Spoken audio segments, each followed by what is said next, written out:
Hello everyone, we were studying comparing quantities और उसमें हम लोग कंपाउंड इंटरेस्ट कल देखे थे कि कंपाउंड इंटरेस्ट होता क्या है, कैसे हम लोग कंपाउंड इंटरेस्ट कैलकुलेट करते हैं, यानी कि working principle of compound interest.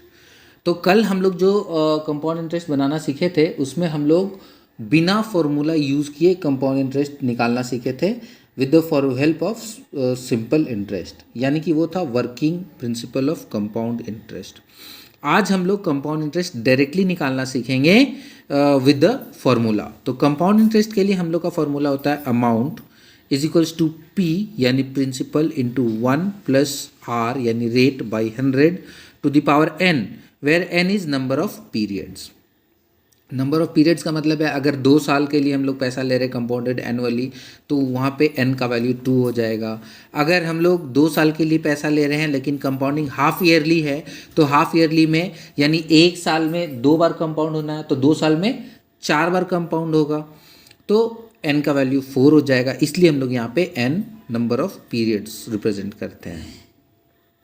तो इस तरह से हम लोग कंपाउंड इंटरेस्ट में अमाउंट निकाल सकते हैं directly with the help of formula amount is equals to P into 1 plus R by 100 to the power N, where P is principal, R is rate and N is number of periods. अब अगर हम लोग को amount मालूम है, principal तो दिए हैं वो मालूम है, तो फिर कंपाउंड इंटरेस्ट के लिए क्या करना होगा? इंटरेस्ट होता है हम लोग का अमाउंट माइनस प्रिंसिपल, तो बस कंपाउंड इंटरेस्ट निकाल लेंगे अमाउंट माइनस प्रिंसिपल। तो अब हम लोग इसको समझने के लिए और बेहतर समझने के लिए हम लोग कुछ एग्जाम्पल्स देखते हैं। So now we will see example number 11 from our book given in page number 129। तो एग्जाम्पल नंबर 11 हम लोग का है फाइंड सी आई मतलब compound interest on ₹12,600 for 2 years at 10% per annum compounded annually. यानी कहने का मतलब है कि हम लोग को कंपाउंड इंटरेस्ट कैलकुलेट करना है 12,600 का प्रिंसिपल पे when it is given for 2 years at the rate of 10% which is being compounded annually. साल में एक बार कंपाउंडिंग होगा। तो हम लोग अभी देखे थे कि हम लोग का फॉर्मूला क्या होता है अमाउंट का, P into 1 plus R by 100 to the power N. तो यहाँ पे हम लोग देख सकते हैं कि हम लोग का प्रिंसिपल हो जाएगा 12,600, रेट हो जाएगा 10% और एन हो जाएगा 2 क्योंकि टाइम दिया हुआ है 2 years कंपाउंडिंग एनुअली। तो ये सब वैल्यू को हम लोग अपने फॉर्मूला में बैठाएंगे और कैलकुलेट करेंगे तो हम लोग को मिलेगा 15,246। तो ये हो गया हम लोग का अमाउंट हो जाएगा हम लोग का 15,246 और हम लोग को निकालना था कंपाउंड इंटरेस्ट। तो कंपाउंड इंटरेस्ट क्या होगा? Amount minus principal. तो अमाउंट हम लोग कैलकुलेट किए थे 15,246, उसमें से प्रिंसिपल 12,600 को माइनस कर देंगे तो कंपाउंड इंटरेस्ट हो जाएगा 2,646। In this way we can find compound interest.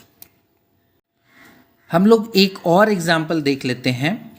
अभी तो हम लोग देखे थे कंपाउंडिंग एनुअली का एग्जाम्पल, यानी कि अगर हम लोग इंटरेस्ट ईयरली कैलकुलेट करेंगे तो अब इसको हम लोग कंपाउंडिंग हाफ ईयरली भी कर सकते हैं, कंपाउंडिंग क्वार्टरली भी कर सकते हैं।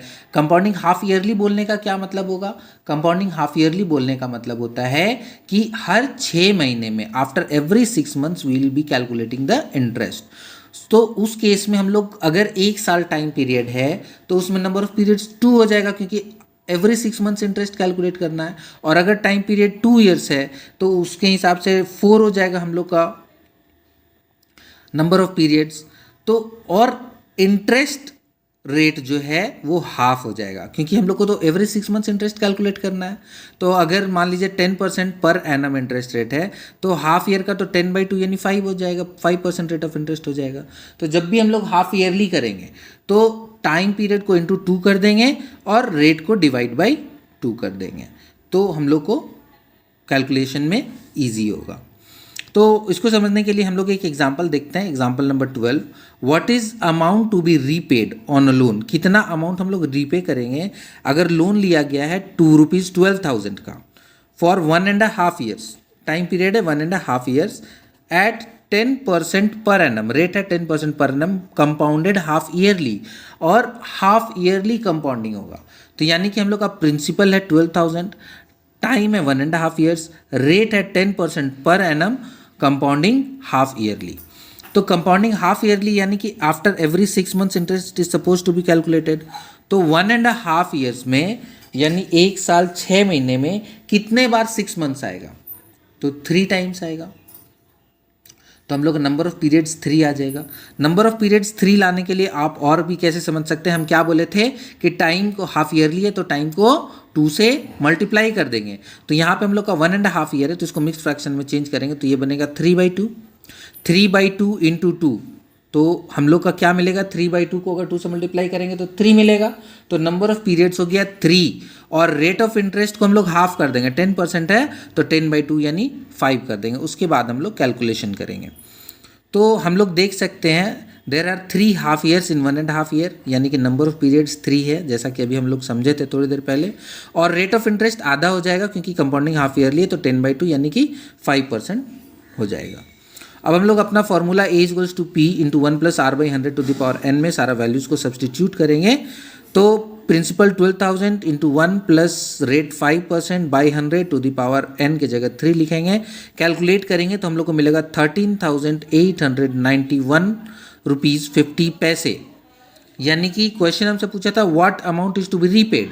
तो इस कंडीशन में, गिवन कंडीशन में हम लोग 13,891 रुपीज़ 50 पैसे रिफंड करेंगे, रीपे करेंगे उस पूरे लोन को ख़त्म करने के लिए। तो in this way we can solve these kind of questions. अगर यहाँ पे कंपाउंडिंग हाफ ईयरली की जगह कंपाउंडिंग क्वार्टरली रहता तो एक साल में कितना 4 क्वार्टर्स होता है। तो हम लोग टाइम पीरियड में 4 से मल्टीप्लाई करते जैसे यहाँ 2 से कर रहे थे, और रेट में 4 से डिवाइड करते जैसे यहाँ पे 2 से कर रहे थे हाफ ईयरली में। तो there is not much difference when it is given compounding half yearly or compounding quarterly, but the difference is that rate is divided by 2 in half yearly and rate is divided by 4 in quarterly. Similarly time period को हम लोग 2 से multiply करते हैं half yearly में और time period को 4 से मल्टीप्लाई करते हैं क्वार्टरली में। In this manner we can solve this kind of questions. I feel you all would have understood. In case of any doubt you can ask me or you can contact your respective maths teacher. That's all for the day. Thank you everyone.